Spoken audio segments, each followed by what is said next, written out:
ఈరోజు రాష్ట్ర దేశవ్యాప్తంగానే కాకుండా కడప జిల్లాలో కూడా కడప పార్లమెంటులో కేవలం 2 స్థానాలు మాత్రమే జగన్మోహన్ రెడ్డికి.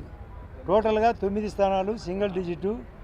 ఏదో నవరత్నాలు అన్నాడు, కొంప ముంచినాడు, దరిద్రం పోయింది. ఈ రాష్ట్రానికి పోయింది, ముఖ్యంగా కడప జిల్లాకు పోయింది, జమ్మలమడుకు మరింత పోయింది. చాలా చేయాల్సిన పనులు ఉన్నాయి. ఇష్టం వచ్చినట్టు అప్పులు చేసినాడు, ఇష్టం వచ్చినట్టు తప్పులు చేసినాడు, కొవ్వుగా వ్యవహరించాడు. లోకల్ బాడీ మాదిరి ఎలక్షన్లు జరపాలని ప్రయత్నం చేసినాడు. ఎప్పుడైతే ఎన్డీఏ కూటమి జరిగిందో అధికారులకు, వ్యాపారస్తులకు, ప్రజలకు, యువతకు అందరికీ నమ్మకం ఏర్పడడం వలన, నాతో పాటు చాలామంది గట్టిగా సహకరించడం వలన మా కుటుంబంలో కూడా చిచ్చు పెట్టాలని చూసినాడు జగన్మోహన్ రెడ్డి. ఆ పప్పులేం ఉడకలే, వాళ్ళ కుటుంబంలోనే చిచ్చు జరిగింది.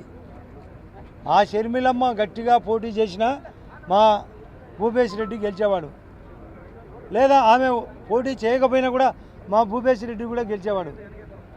ఆమె ఒక విధంగా పట్టి పట్టనట్టు ప్రవర్తించడం వల్లనే ఆ అవినాష్ రెడ్డి అయినా గెలవడం జరిగింది. లేకుంటే అది పోయేది, ఆ కర్మ పోయేది. ఒకవైపు నా మీద కోడికత్తి కేసు, ఒకవైపు వివేకానంద రెడ్డి కేసు, ఒకవైపు ఒక సిబిసిఐడి కేసు, ఒకవైపు కేశవరెడ్డి కేసు. నా మీద అన్ని రకాలుగా ప్రయత్నం చేసి నేను చంద్రబాబు నాయుడు గారిని కలిసినప్పుడు చెప్పిన, మీరు మా పార్టీలో ఉంటే బాగుండంటే నువ్వు బ్రహ్మాండంగా చెప్తావు, రఘురామకృష్ణరాజు కన్నా సినిమా ఆపే జరిగింది, నాకు ఫుల్ సినిమా జరిగేదని. నేను బీజేపీ పార్టీ నన్ను చాలా ఎక్కువ గొప్పగా కాపాడింది. అతని పప్పులు ఉడకలే, దరిద్రమైన పరిస్థితుల నుంచి నేను బయటపడినా. నేను పోటీ చేసినప్పుడు అది ముస్లిమ్స్ ఓట్లు వేస్తారా, క్రిస్టియన్స్ ఓట్లు వేస్తారా, ఇట్లా గుర్తు పోలేదు కదా అనుకున్నారు. బ్రహ్మాండమైన 18,000 ఓట్ల మెజార్టీతో గెలిపించారు.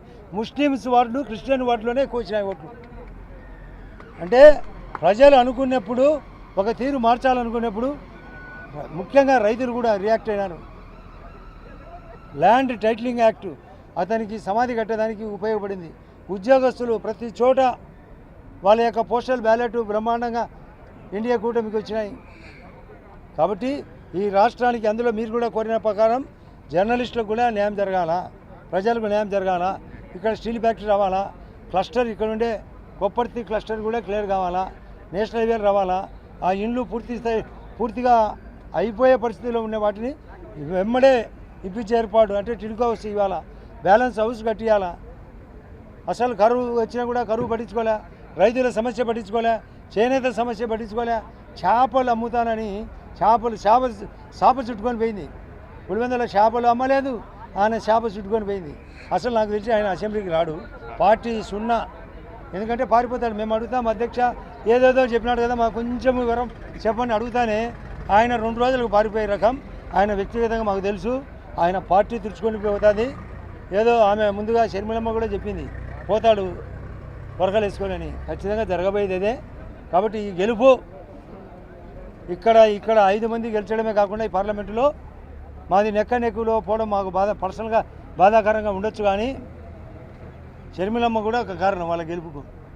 ఏదేమైనా ఈ రాష్ట్రానికి దరిద్రం పోయింది, మంచి రోజులు వస్తున్నాయి, జిల్లాకు మంచి రోజులు వస్తున్నాయి. ఆ గాలేరు నగరి పూర్తి చేయాలా, రాయలసీమ ప్రాజెక్టులు కట్టించేదానికి ఏర్పాటు చేయాలా, ఉద్యోగస్తుల యొక్క క్లియరెన్స్ ఇవ్వాలా, రైతులకు క్లియరెన్స్ ఇవ్వాలా, ప్రతి ఒక్కరిని గౌరవంగా ధర్మంగా కాపాడాలా. మేము తప్పు చేసినా కూడా ఇదే పరిస్థితి. ప్రజలు మేము తప్పు చేయకుండా మేము పద్ధతిగా ఉంటామని మీ ద్వారా ప్రజలు కూడా తెలియజేస్తున్నాం. ప్రతి ఒక్కటి ఇప్పుడే కలెక్టర్ గారికి చెప్పిన, సార్ మీరు కరువు వచ్చినా కూడా నీళ్లు సరిగా సప్లై చేయలేకున్నారని. మేము వెంటనే వారం రోజుల్లో మా కాన్స్టిట్యూన్సీలో ఎక్కడ నీళ్లు ఫస్ట్ వెతికి చేయాల్సిన పని అది. కరెంటు కోతలు ఎక్కువైనాయి, కరెంటు రేటు ఎక్కువైంది, లిక్కర్ ఇష్టం వచ్చినట్టు అమ్మినాడు, శాండ్ అమ్మినాడు. ఇక్కడ ఉండే మళ్ళీ నల్లమల్ల కొండల్లో నుంచి ఆ దేవుడిచ్చిన ఎర్రచంద్రం అమ్మినాడు దరిద్రుడు, గనులు ఆక్రమించుకున్నాడు. ప్రతి ఒక్కటి మోసము, ప్రతి ఒక్కటి తప్పు. అతని ధనదాహానికి బలైంది రాష్ట్రం. కాబట్టి మోడీ గారు చెప్పినట్లు అతన్ని దూరం పెట్టడానికి కారణం మా మోడీ గారు కూడా, ఎన్డీఏ కూటమి. ప్రజల యొక్క పరిస్థితి కొన్ని ఛానళ్ళు చెప్తే అవహేళన చేసినారు గెలుస్తారా లేదని.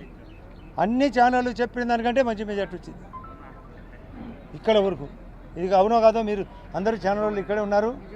అంచనాకు మించి జరిగింది, అంచనాకు మించి మేము మంచి చేస్తాం, అంచనాకు మించి అభివృద్ధి చేస్తాం. మేము అటు నేను బీజేపీ పార్టీలో ఉండడం వలన అటు సెంట్రల్కు స్టేట్కు అనుసంధానంగా ఉండి ఈ జిల్లాని ఈ రాష్ట్రాన్ని కాపాడాల్సిన అవసరం ఎంతుందని మీ ద్వారా మా ప్రజలకు అందరికీ తెలియజేస్తున్నా. అందరికీ నమస్కారం. వివేక హత్య కేసు విషయంలో ఇప్పుడు నాన్పుడి ధోరణి అవలంబిస్తున్నారు కదా మీ పార్టీ, అంటే మీ కూటమి అధికారంలోకి వచ్చింది. ఈ నేపథ్యంలో వివేక హత్య కేసులు ఏమన్నా తిరగదోడే అవకాశాలు ఏమైనా ఉన్నాయి? అసలు స్పీడప్ చేస్తాం.